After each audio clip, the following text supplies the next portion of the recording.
नमस्कार, मैं हूं आपके साथ मयंक। आज 22 तारीख है और जंग का 23वां दिन और सारे अपडेट लेके लेटेस्ट अपडेट लेके मैं आपके सामने हूं।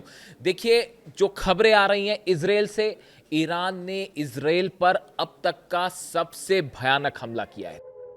इस वक्त की सबसे बड़ी खबर आ रही है इजराइल से, जहां पर ईरान ने इजराइल के डिमोना में 7 मिसाइलें दागी हैं। डिमोना वो जगह है जहां पर इजराइल का न्यूक्लियर सेंटर है।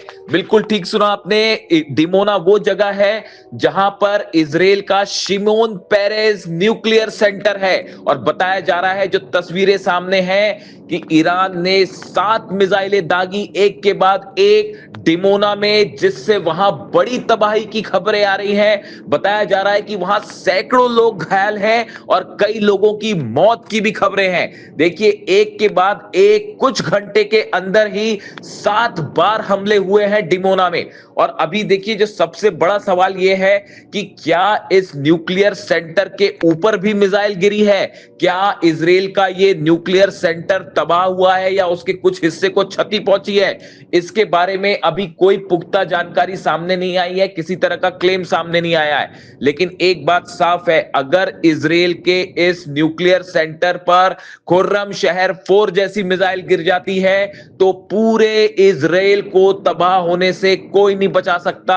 इतना भयंकर रेडिएशन होगा कि शायद इजराइल का नामो निशान मिट जाए। देखिए, अभी जो खबरें और तस्वीरें सामने आई हैं उसके मुताबिक दिख रहा है जो विजुअल्स में, कि एक बिल्डिंग के ऊपर आकर मिसाइल गिरी और वहां भयंकर धमाका हुआ। ये डिमोना की तस्वीरें हैं। देखिए, इजराइल का के 5 डिफेंस सिस्टम डिमोना में लगे हुए हैं ताकि यहां पे किसी तरह की मिसाइल ना गिरे, लेकिन उसको सबको फेल करते हुए, आयरन डोम को फेल करते हुए, एरो, डेविड स्लिंग, थाट, पेट्रियट सबको पीछे छोड़ते हुए इजराइल के इस न्यूक्लियर सेंटर के पास भयंकर धमाके हुए हैं और 7 मिसाइलें गिरी। और सबसे बड़ी बात देखिए, गौर करिए, कल नतांज में हमले हुए थे, ईरान के न्यूक्लियर सेंटर पे हमले हुए थे, उसका बदला ले लिया ईरान ने और डिमोना सेंटर पर भयंकर हमले कर दिए। देखिए, ऐसा लग रहा है कि ईरान हर चीज का बदला ले रहा है। ईरान की गैस और ऑयल फील्ड्स पर हमले हुए, नतीजा यह हुआ कि अरब में जो है वो जितने गैस के और तेल के ठिकाने हैं वो सब जलने लगे। ईरान के बेसिस पर हमले हुए, एयर बेसिस पर हमले हुए, उसका नतीजा यह था कि डिएगो गार्सिया पर उसने 2 बड़ी मिसाइल्स अपनी दाग दी। और अब जिस तरह से नतांज पर कल हमले हुए थे और रात होते होते उसका भी बदला ईरान ने लिया और डिमोना रिसर्च सेंटर के ऊपर हमले कर दिए गए। अब सवाल यह है, देखिए एक बार फिर जो खबरें आ रही हैं उसके मुताबिक ईरान के पास पूरी जानकारी थी डिमोना न्यूक्लियर सेंटर का, जो नेगेव डेजर्ट में है, शिमोन पेरेस न्यूक्लियर सेंटर, इसके नक्शे की जानकारी थी, इसकी पूरी स्ट्रेटेजिक लोकेशन की जानकारी थी और बहुत ही सटीक तरीके से ये हमले किए गए। अब देखना यह है कि इस बारे में आईएईए का क्या बयान आता है और इजराइल में की तरफ से क्या बयान आता है। देखिए, कल जब नतांज पर हमला हुआ उसके बाद ही इजराइल घबरा गया था। इजराइल की तरफ से इस तरह से बयान आ रहे थे कि हमने नतांज पर हमला नहीं किया, और वो इसके लिए अमेरिका पर आरोप लगा रहा था। यानी तभी ये बात साफ हो चुकी थी कि अब इजराइल इस जंग को हार रहा है और डरने लगा है ईरान से। और देखिए, उसके बाद यही हुआ, ईरान ने एक के बाद एक 7 मिसाइलें दागी डिमोना पे और सब की सब मिसाइलों ने हिट किया है। डिफेंस सिस्टम पूरी तरह से फेल हो गया। अब अगर यहां से किसी तरह का रेडिएशन हुआ है या इस तरह की खबरें आती है कि रिसर्च सेंटर के ऊपर मिसाइल गिरी है, तो इजराइल में भयंकर रेडिएशन हो सकता है और बहुत बड़ी कैजुअलिटी भी हो सकती है। देखिए, पहले भी हमले होते रहे, आप तस्वीरें देख रहे होंगे, लेकिन पिछले 24 घंटे के अंदर यानी 21 तारीख से 22 तारीख के बीच आज सुबह तक जो हमले ईरान ने किए हैं और जो तस्वीरें सामने आई हैं, इससे बड़ा हमला इतिहास में इजराइल पर कभी नहीं हुआ है। और जो तबाही मची है, आप एक बार लिस्ट गिनिए कि क्या क्या चीज़ें इजराइल में तबाह हुई हैं। और जो खबरें हमारे पास आ रही हैं अलग अलग सोर्सेस से, बेहद हैरान करने वाली, इजराइल के 2 पोर्ट जहां जहाज खड़े होते हैं वो पूरी तरह से तबाह कर दिए गए। उनके ऊपर खुर्रमशहर 4 मिसाइल ने सीधा हिट किया है। इसके अलावा इन पोर्ट्स पर जो नेविगेशन सेंटर्स होते हैं या इंजीनियरिंग सेंटर्स आप कह लीजिए, जहां से पूरा तकनीकी काम होता है, वो पूरी तरह से तबाह हो चुका है। हाइफा एक बार फिर, हाइफा का तो यह हाल हो गया है कि वहां पर हर दिन मिसाइल्स गिर रही हैं, हर दिन ड्रोन से हमले हो रहे हैं। आग लगती है, वो आग बुझाने की कोशिश चल रही होती है, इसके पहले दूसरा हमला हो जाता है, फिर उसको बुझाने की कोशिश होती है, फिर तीसरा हमला हो जाता है। हाइफा पर लगातार तीसरे दिन जो है वो ड्रोन अटैक्स और मिसाइल अटैक्स हुए हैं। इसके अलावा जो सबसे बड़ी खबर है, बताया यह जा रहा है कि बेन गुरियन एयरपोर्ट पर और नेवातिम बेस पर जो ईरान ने मिसाइल हमले किए हैं, उसमें ऐसा दावा हो रहा है कि 20 इजराइल के प्लेन जलकर खाक हो गए। देखिए, ये बहुत ही बड़ा दावा है और बहुत ही बड़ी खबर है। अगर ये खबर सच साबित होती है तो इससे बड़ा झटका इजराइल के लिए नहीं हो सकता। देखिए, पहले इस तरह की खबरें आई कि ईरान की तरफ से दावे हुए कि हमने कई अमेरिकी जेट गिरा दिए हैं। पहले अमेरिका ने उसको स्वीकार नहीं किया, लेकिन अब ये फैक्ट सामने आ चुका है कि 16 अमेरिकी जेट्स गिराए जा चुके हैं। इसी तरह से अब ये खबरें सामने आने लगी हैं कि जिस तरह के हमले हुए बेन गुरियन पोर्ट पर, उसमें पहले खबरें आई कि 3 जो है वो प्लेन जल के खाक हो गए। उनकी तो तस्वीरें भी सामने आ गई। लेकिन पिछले 24 घंटे के अंदर जो अटैक हुए हैं नेवातिम बेस पर और इसके अलावा बेन गुरियन पर, अलग अलग जगह जो हमले हुए हैं, वहां पर जहां से F-16 और F-35 जेट्स टेक ऑफ करते थे, उन जगहों पर चुन चुन के अब हमले हो रहे हैं। और बताया जा रहा है इजराइल के 20 जेट्स जो हैं, अलग अलग तरह के जेट्स जो हैं, उनमें आग लगने की खबर है। अगर ये दावा सच साबित होता है, ये इतिहास में इजराइल पर सबसे बड़ा हमला साबित होगा और सबसे बड़ा नुकसान।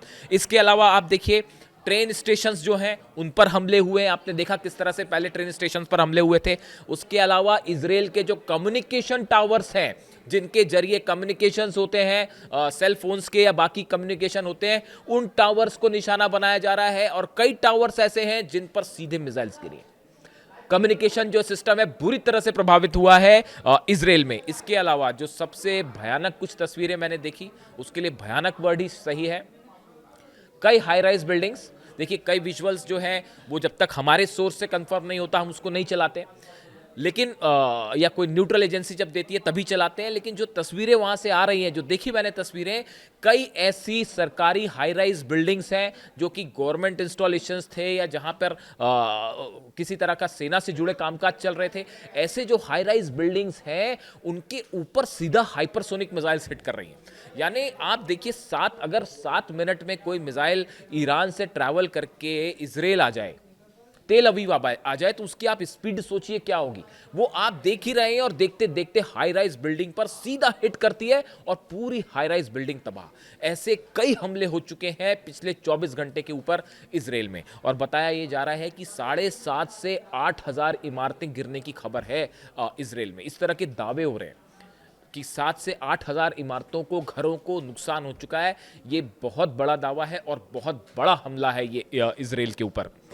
इसके अलावा आप देखिए, जो सबसे बड़ी एक खबर देखी मैं देख रहा था, वहाँ के कवरेज देख रहा था इजराइल से, उसमें कई चीज़ें ऐसी हुई, जैसे अगर आप बीती रात की बात करें, यानी कि 21 तारीख से 22 तारीख के बीच की बात कर रहा हूँ मैं, ईद की रात वाली बात आप कह लीजिए। इजराइल पर जब हमले शुरू हुए रात के समय, जब दिन में हमले हो रहे थे तो हो ही रहे थे, इजराइल में जब हमले शुरू होते हैं तो रात को, बीती रात करीब 10 बजे एक मिसाइल की लहर आती है, जिसमें खुर्रमशहर 4 मिसाइल्स फायर की गई और अपने साथ वो 80-90 जो है वो बॉम्ब्स भी लेके चल रही है, क्लस्टर बॉम्ब्स भी लेके चल रही है। तो 10 बजे पहला हमला होता है। उसके बाद सब कुछ रुक जाता है, सब कुछ शांत हो जाता है। देखिए, मिसाइल गिरना गिराना जो है वो चंद मिनटों का खेल होता है, वो उसमें खत्म हो जाता है। उसके बाद जो है सब कुछ रुक जाता है और रात को करीब 2:15 बजे, यानी देखिए एक हमला 10 बजे हुआ, उसके बाद 2:15 बजे, रात को 2:15 पर फिर एक मिसाइलों की लहर आती है। और इसमें जो है वो दूसरी तरह की मिसाइल्स, इमाद और कद्र मिसाइल्स जो है वो फायर कर दी जाती है। फिर वो मिसाइल आ गई। उसके बाद देखिए तीसरी लहर आती है सुबह करीब 5 बजे के आसपास। यानी आप देखिए, ऐसा लग रहा है कि मानो शिफ्ट में काम हो रहा है। जैसे ऑफिसेस में, दफ्तर में काम नहीं होता, हम लोग जैसे शिफ्ट में काम करते हैं, बिल्कुल उसी तरह से आप देखिए कितने प्रोफेशनल तरीके से ये वॉर लड़ रहा है ईरान, और मानो ऐसा लगता है कि शिफ्ट में काम हो रहा है। जो वो कहा गया था, जो बताया था मैंने आपको, कि ईरान को जो है वो 31 यूनिट्स में डिवाइड कर दिया गया है, सबको अपनी मिसाइल दे दी गई हैं। जो मोजाइक पॉलिसी की जिसकी बात हो रही है 2007 में बनाई थी, ये अली खामेनी साहब के रहते रहते तैयार हो गया था ये तरीका। खामेनी साहब का विजन जो था वो ऐसी, उन्होंने इतने समय ईरान पर शासन नहीं किया, और आज जो ईरान इस मजबूती से लड़ रहा है उसकी नींव में है खामेनी साहब का विजन। वो सुप्रीम लीडर थे, रिलीजियस लीडर थे, लेकिन उसके साथ वो बेहतरीन प्लानर थे। यही बात मैं अपने विजुअल वीडियोस में कई बार मैंने कही है कि उनके जैसा क्लियर विजन, उन्हें कोई कंफ्यूजन नहीं था इस बात को लेकर कि अमेरिका हमारा दुश्मन है। देखिए कितनी सटीक बात कही थी उन्होंने। 1981 का इंटरव्यू था, शायद आप लोग देखें, मिल जाएगा आपको इंटरव्यू, कई लोगों ने देखा भी होगा। उनसे पूछा गया था कि दुश्मन नंबर 1 कौन है, उन्होंने जवाब दिया था अमेरिका। क्या क्लियर कट विजन था उनका, आप सोचिए।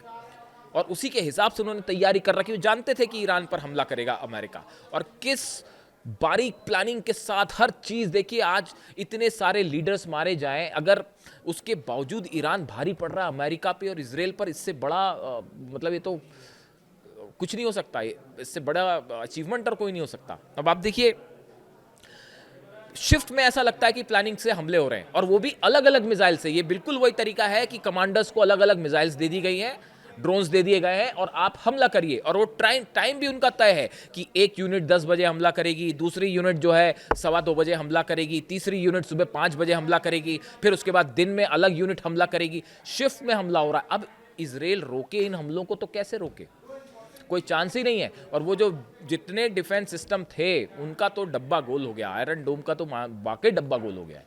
वो कैसे वो फेल हो चुका है। पूरे इसराइल का आसमान जो है अब वो ईरान के कब्जे में, जब चाहे जहां चाहे वहां हमले हो रहे हैं, और भयानक हमले हो रहे हैं। अब वो मिसाइल्स फायर हो रही हैं जो भारी मिसाइल्स हैं। पहले जो है वो तो सब मामला हल्का चल रहा था, क्योंकि वो इंटरसेप्टर्स खत्म करने थे, अब वो खत्म हो गए। मिसाइल्स खत्म हो गई जो रोकती हैं, काउंटर मिसाइल्स करती है, जो इंटरसेप्टर मिसाइल्स हैं वो खत्म हो गई। अब उसके बाद भारी मिसाइल्स गिर रही हैं। अब क्या तो खुर्रमशहर 4 को आप रोकोगे, और क्या फतेह 2 को रोकोगे, और क्या सेजिल मिसाइल को रोकोगे। अब इसका नतीजा ये है कि पूरे इसराइल में आप देखिए कि सड़कों पर मिसाइल्स गिर रही हैं, हाईवेज जो हैं उन पर मिसाइल गिर रही हैं, वो अलग अलग जगह पर ट्रैफिक रोक दिया गया है। पूरी रात इसराइल में सायरन बजते हैं, पूरी रात इसराइल में सायरन। हमारे जो रिपोर्टर्स हैं वहाँ पर, वो जब हमें फीडबैक देते हैं, पूरी रात भर सायरन बजते रहते हैं। और कई बार तो ये होता है कि सायरन बाद में बजता है, मिसाइल पहले गिर जाती है। अब जब आप सोचिए कि वो तेहरान से चली मिसाइल 7 मिनट के अंदर वो तेहरान में गिर जा रही है, तो क्या तो सायरन बजेगा। वो जैसी सायरन बजे उसके पहले मिसाइल गिर गई। कई बार तो ये हो रहा है कि सायरन बाद में बज रहा है, मिसाइल पहले गिर रही है। अब डोनाल्ड ट्रंप इसराइल को बचाएं तो कैसे बचाएं भाई। जिब्राल्टार फोर्ट भेजा था कि वो बचाएगा, वो जिब्राल्टार फोर्ट में खुद ही में आग लग गई, और वो खुद वहाँ से हट चुका है। इसलिए एक्सपर्ट्स कह रहे हैं कि ट्रंप ने अब इसराइल को भरोसे पे छोड़ दिया है कि अब आप ही निपटो ईरान से। जो प्लानिंग थी बड़ी कि अमेरिका के इंटरसेप्टर्स इसराइल की रक्षा करेंगे, वो पूरी प्लानिंग फेल हो चुकी है। डिफेंस प्लानिंग जो थी वो पूरी तरह से ध्वस्त हो चुकी है। अब ट्रंप ने इसराइल के भरोसे छोड़ दिया है, नेतन्याहू के भरोसे छोड़ दिया है कि अब आप खुद लड़िए, कैसे लड़ते हैं। क्योंकि डोनाल्ड ट्रंप का फोकस अब खार्ग है, केशम जो है आइलैंड वो है, हॉर्मूज है, क्योंकि वहाँ पे बिजनेस है, वहाँ पे बड़ा बिजनेस हर्ट हो रहा है। और ईरान ने जो है अपना जो फॉरेन पॉलिसी, आप देखिए बेहतरीन फॉरेन पॉलिसी का परिचय दिया जा रहा है, एक्स्ट्राऑर्डिनरी। आप देखिए कि जंग भी हो रही है, उसके बीच में ईरान का इस्लामिक देशों से ये कहना कि आप एक इस्लामिक यूनियन बनाइए और मिल के काम कीजिए। मतलब ये देखिए ईरान ने ना सिर्फ ये साबित कर दिया कि हम इसराइल को हरा सकते हैं, हम अमेरिका पे भी भारी पड़ रहे हैं, और हमने आप पर भी हमले किए हैं, अब अगर बचना है तो हमारे साथ आ जाओ। ये पॉलिसी है ईरान की, बेहतरीन रणनीति। आप देखिए कि कल जिस तरह से ईरान के राष्ट्रपति मसूद पेजेश्कियान साहब ने जो ये प्रस्ताव रखा कि एक इस्लामिक देशों की एक यूनियन बननी चाहिए जो चीज़ों को लेकर फैसला करे, और उन्होंने कहा कि आप जो है वो हमारे साथ आ जाइए, क्यों मिसाइल खा रहे हैं आप। कितनी बेहतरीन विदेश नीति का परिचय है कि हमने अमेरिका को पीटा, हमने जो है वो इजराइल को पीटा, हमने अरब देशों पर लगातार हमले किए और अब बचना है तो हमारे साथ आ जाओ। अमेरिका तो रक्षा नहीं कर पाया। अमेरिका की जो डिफेंस पॉलिसी थी कि अरब देशों की रक्षा करनी है, वो तो धुआं धुआं हो गई। क्या यूएई, क्या सऊदी, क्या जॉर्डन, क्या बहरीन, क्या कुवैत, आप गिनते जाइए, कुछ नहीं बचा ऐसा। सब जगह हमले हो रहे हैं। जब अमेरिकन बेसिस नहीं बच पाए तो इन देशों को कैसे बचाया जाएगा? तो अब वो डिफेंस वाली पॉलिसी कि अमेरिका रक्षा करेगा, वो पूरी तरह से ध्वस्त हो चुकी है। वो तभी ध्वस्त हो चुकी है। अब ये ईरान ने कहा है कि ठीक है, हमारे साथ आ जाओ तो हम हमले नहीं करेंगे, वरना जिम्मेदार आप। तो ये हाल था इजराइल का और अरब का। अगले वीडियो में मैं बात करूंगा कि कैसे हॉर्मूज में ग्राउंड जंग हो रही है और ट्रम्प का प्लान क्या है। इससे जुड़ा जो भी अपडेट होगा आप तक पहुंचाऊंगा। और वीडियो कैसा लगा कमेंट करके ज़रूर बताइए। मैं आपका हर कमेंट पढ़ता हूं। कई बार वक्त ना होने की वजह से जवाब नहीं दे पाता, लेकिन आपके सब कमेंट पढ़ता हूं। और ईद पे आपने मुझे इतनी सारी बधाइयां दी हैं, इसके लिए आपका दिल से बहुत बहुत शुक्रिया। और खामनेई साहब का ना होना ईद पर, मैं पहले पिछले वीडियो में भी ये कह चुका हूँ कि ये बेहद दुखद, इससे अब क्या कहा जाए। लेकिन मैं एक छोटी सी बात आपको कहना चाहूँगा कि ये अली खामेनी साहब के वीडियो में आप आज भी देखता हूँ, जितनी तस्वीरें थी वो कल सब आंखों के सामने थी। उनका वो फटा हुआ उधड़ा हुआ कुर्ता पहनना, वो बताता था कि कितनी सिंप्लिसिटी के साथ वो रहते थे। छोटे बच्चों से उनका गले मिलना, किसी शहीद के बच्चे का दौड़ के उनको गले लगाना, वो सब तस्वीरें ईद के मौके पर आंखों के सामने थी। खैर, आपका बहुत बहुत शुक्रिया आपकी बधाइयों के लिए। वीडियो कैसा लगा ज़रूर बताएं। Thank you so much.